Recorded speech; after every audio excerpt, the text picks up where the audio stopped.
Aqui está a sabedoria. Aquele que tem entendimento, calcule o número da besta, porque é número de homem. E esse número é 666. Como diz o livro de Apocalipse, capítulo 13, verso 18. Aponta aqui uma numerologia que faz referência ao número da besta, que representa um reino. Mas ao mesmo tempo, assim como representa um reino, também representa um governante. Mas com linguagem profética, podemos ver um duplo, triplo ou quádruplo comprimento e assim sucessivamente ao longo da história. Ao escrever o livro de Apocalipse, ele poderia estar se referindo ao anticristo daquele tempo e ao mesmo tempo um anticristo que viria por um fim à raça humana. Essa numerologia pode ser não advinda das trevas, mas do paganismo antigo, onde se originou a civilização humana, na Mesopotâmia. Quer ver uma coisa? Se você prestar atenção, na língua e numerologia acadiana, nós herdamos o sistema numérico babilônico. Se você prestar atenção, nós contamos 1 minuto equivale a 60 segundos. 1 hora equivale a 60 minutos. E por aí em diante. O dia tem 24 horas, porque eles contam 12 durante o dia, 12 durante a noite. Que dividido por 4, que é o número da Terra, você vai ter 6, repetido 4 vezes. 12 meses no ano, equivalendo ao zodíaco. Você tem a divisão aí de meio ano entre 6 e 6, há uma dualidade. 360 graus de um ângulo. Então, 360 vai ter o número 60 repetido por 6 vezes. Então, 60 vezes 6. Até mesmo o número dos deuses do panteão era este. O 6, biblicamente, é número de homem, número de imperfeição, número de incompletude, número de fracasso. Agora, deixe-me contar uma coisa para você.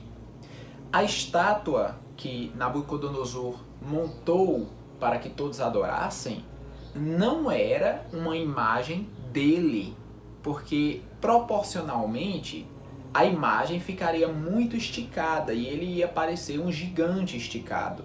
Não teria a proporção humana. A imagem que nós vemos Nabucodonosor montando, historicamente, pelos estudos, acredita-se que seja um obelisco. Ele foi feito, como diz a Bíblia, de 60 côvados por 6 côvados. Então, 60 de altura e 6 de largura, como essa imagem que você está vendo aqui ao lado. Por volta de 30 metros de altura, 30 de largura. Essa imagem pagã pode ser vista nas maçonarias, entradas das cidades, lugares ritualísticos e muito mais. Até mesmo nas igrejas, a própria Praça do Vaticano possui. Esse paganismo é antigo em questão numérica, em questão simbólica. Começou desde a época de Nimrod, como a Bíblia diz, fazendo aquela torre de Babel, onde Deus confundiu as línguas. E pelo que se encontrou na arqueologia, lá foram originadas pelo menos 3 línguas, que são o sumeriano, o egípcio e o hebraico, talvez muito mais antigo do que nós imaginamos. Então, sendo essa a representação do governo de Satanás, muitos acreditam que ela está ligada aos 3 seis, que são os 3 fracassos do diabo, que já estão escritos.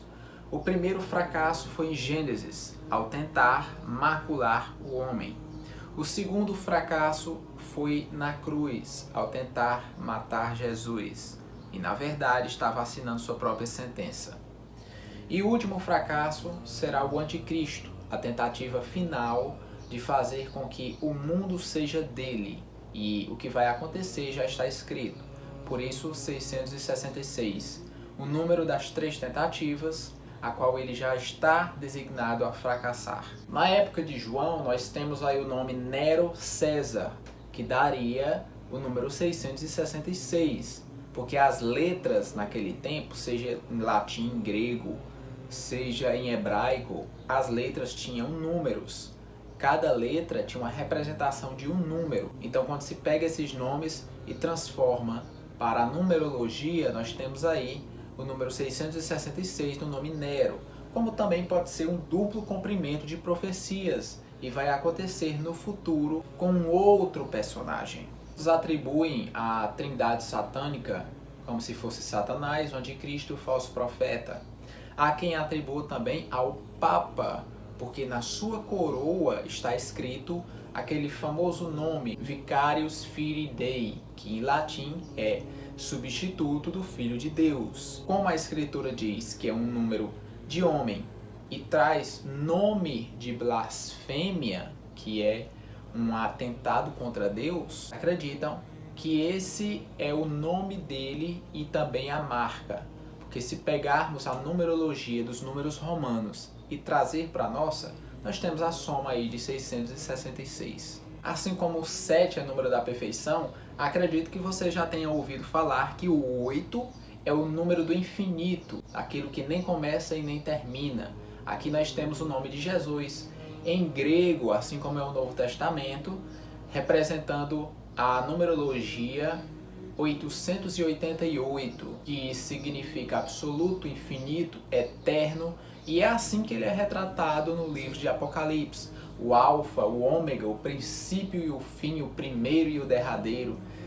Todas essas características são inerentes à pessoa divina do Senhor Jesus Cristo. Existem duas bestas, a besta que vem da terra e a besta que vem do mar. Uma representa o poder político, a outra representa o poder religioso.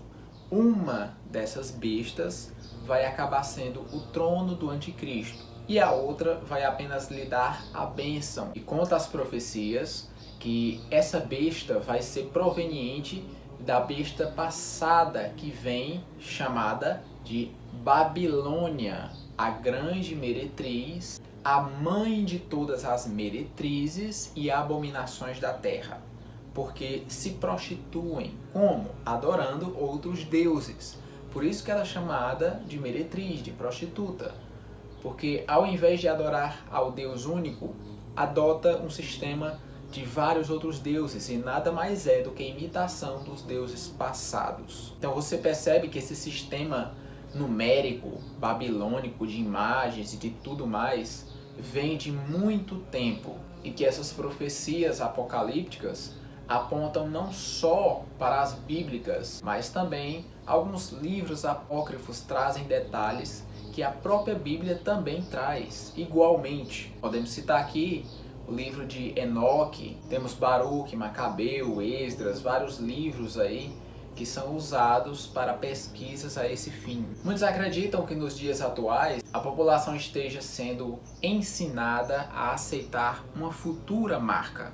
Toda vez que você vai a um supermercado, pelo menos até recentemente, você estava sendo obrigado a apresentar o seu braço direito ou sua testa para aferir a sua temperatura com uma maquininha, devido à onda de surtos que estava tendo e você sabe do que. Não é a marca, mas seria uma preparação para que a população pudesse aceitá-la com mais facilidade?